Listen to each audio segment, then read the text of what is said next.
It's that bizarre time of year again where the Vatican decides it needs to play kissy face with the acolytes of Luther.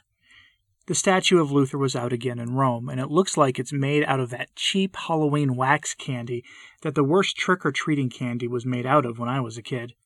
I guess that's appropriate given that Protestant Reformation Day is upon us, and it's stories like this of Luther back in Rome that always vindicates traditional Catholics whose critique is essentially that the ape of the Church runs Rome these days, and has for quite some time. For no other time in history would this have been acceptable, and yet here we are. This all works rather well with the stories we have today, of word that at least some of the prelates in the Vatican regret Traditionis Custodes and how harsh it was, and it all leads to a basic question. The new evangelization seems to mean that we treat the acolytes of arch-heretics far better than we treat our own fellow Catholics. Is that the case? Here's but one example. Earlier in the season, San Francisco Archbishop Salvatore Cordileone had announced that he was going to participate in the annual Summorum Pontificum pilgrimage, which celebrates the now repealed motu proprio of Benedict XVI that recognized that the traditional Roman liturgy that dates back in some form to the fathers of the Church was never really abrogated. Why in the aftermath of Traditionis Custodes this pilgrimage still happens is something I don't quite understand, but I'm willing to be educated on it. But regardless, Archbishop Cordileone had announced his participation in the event. Then he changed his mind. Headline from Gloria TV. Last minute, Archbishop cancels participation in the Summorum Pontificum pilgrimage. Given his recent recalcitrance to being associated with the Latin Mass, we can easily see that he has some discomfort with this whole topic. From the short article, quote, "It seems the cancellation happened in the very last minute. This is the first time there will be no bishop or cardinal participating in the pilgrimage." End quote.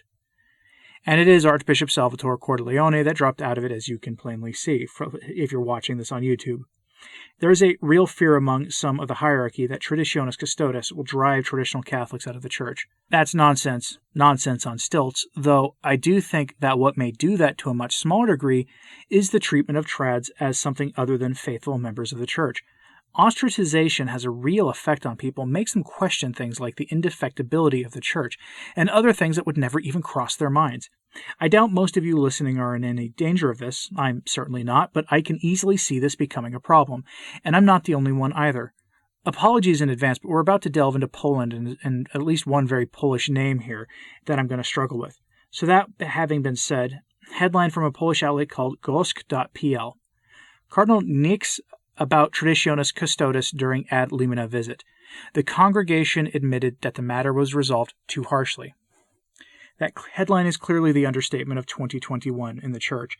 For those not familiar with what an ad limina visit is, it is when the bishops' conference of a particular country meets with the Pope as a group, and sometimes one-on-one when possible. They happen every few years, and the Pope is pretty much always making these meetings because of the sheer number of bishops and cardinals in the Church. During the Polish ad limina visits, allegedly the Vatican admitted that Traditionis Custodes was too harsh. Let's take a look. First, the interviewer asks the cardinal about which dicasteries the Polish Conference of Bishops met with, and he is told that they met with the various ones relating to the liturgy and the life of priests and religious. Then this, quote, "In the liturgical congregation, the discussion on the Tridentine liturgy was very interesting. The bishops asked questions, especially related to parish churches, in which the liturgy could possibly be continued, as well as extending the possibility of celebrating it, the traditional Latin Mass, in accordance with the motu proprio Traditionis Custodes, should such a need arise in Poland in the future. On the one hand, the congregation admitted that the matter was resolved too harshly, and that instead of serving unity in individual cases, it could lead to someone leaving the Church because his needs were not met. On the other hand, the will to interpret the motu proprio broadly was expressed, more in spirit than in the letter of the law. We are waiting for the promised guidelines on this topic." End quote. Now that's interesting. The possibility of loosening up Traditionis Custodes' draconian restrictions in order to meet the needs of the individuals. This is a purely modernist response, since modernists are always concerned with individual faith experiences over the objective reality of the faith, hence their talk here about people having their needs not being served. But in this case, we'll take advantage of it. I mean, why not? The problem is that no one should trust the modernists at all on this, especially where it concerns the preservation of the liturgy, while they are allowing all manner of heterodox liturgical novelties to flourish and be expanded upon, including the development of what can only be described as a Pachamama rite of Mass. What comes next, though, isn't surprising. What was driving this restriction on the traditional liturgy? Fear of a rejection of Vatican II, of course. Quote, "The general rule is that priests who under Benedict XVI had permission to celebrate the Tridentine liturgy should have them.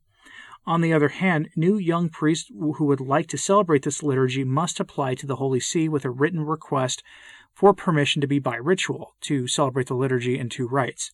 The Holy See wants this matter under control.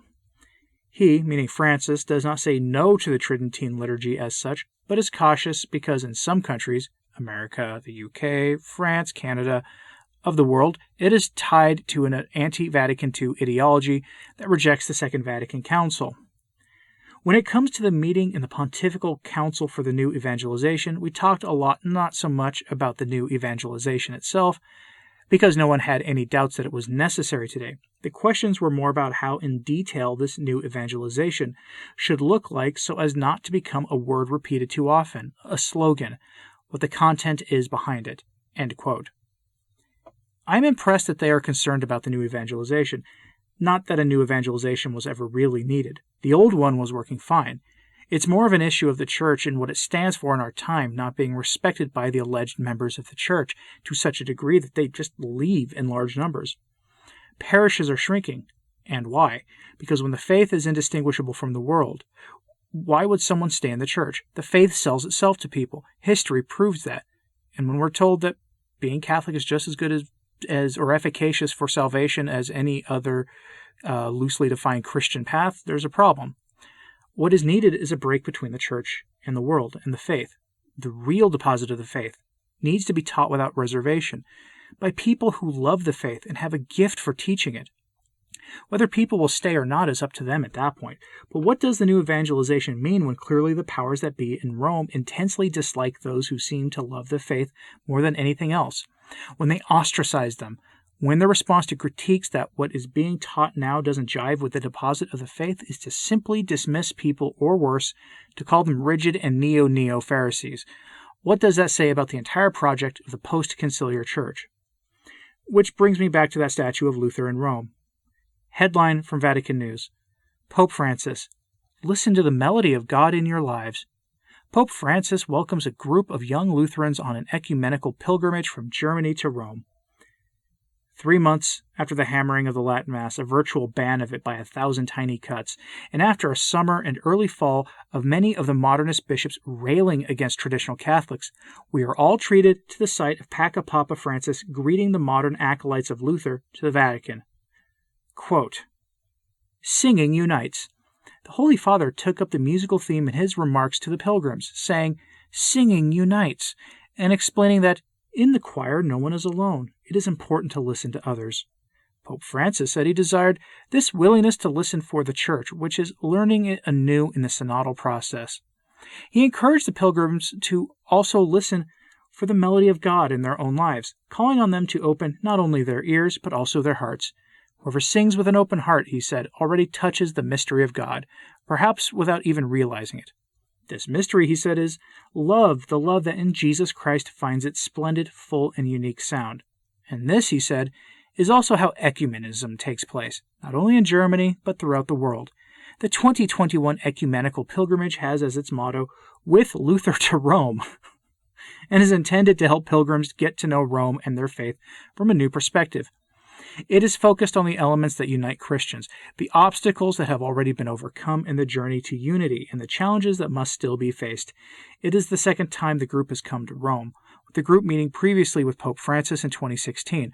On that occasion, the Holy Father invited the pilgrims to be witnesses of mercy and to continue to get to know one another, to pray and help one another, and to assist those in need. In this way, he said, free from prejudice and trusting only in the gospel of Jesus Christ, proclaiming peace and reconciliation, you will be the true protagonists of a new season, this journey, which, with God's help, will lead to full communion. End quote. Once upon a time, the Church expressly forbid this sort of behavior. You'd be excommunicated for it. Or at least it was a mortal sin. He'd have to go to confession. Fascinating. Peace and reconciliation, though, for the acolytes of Luther. But what about for traditional Catholics? As Bishop Athanasius told John Henry Weston's website back in the summer after the release of Traditionis Custodes, when asked what he thought of the title, he responded, quote, "My initial impression was of a shepherd who, instead of having the smell of his sheep, is angrily beating them with a stick." End quote. Now, seeing the acolytes of Luther being treated with kindness and compassion, that is the only description that fits, and it's a sad day. But in the end, we should not worry, because their reaction, the reaction of the modernists to the rising tide of tradition in the Church, indicates that they know their new advent of modernism is falling apart, so they took drastic measures. Rarely do these kinds of measures work, and they probably won't this time, so stay rigid and cling to the certainties of the faith, despite what Francis might have to say on the matter. Your eternity may well depend on it. What do you think of all this? Are the Polish bishops correct in their assessment that Traditionis Custodes may push a few people out of the Church, or are they more likely to get pushed into the waiting arms of the SSPX, who are already expanding in Poland, have just gangbusters vocations numbers, I'll probably talk about that next week, and are more than prepared to preserve Catholicism on their own if need be, at least for the time being?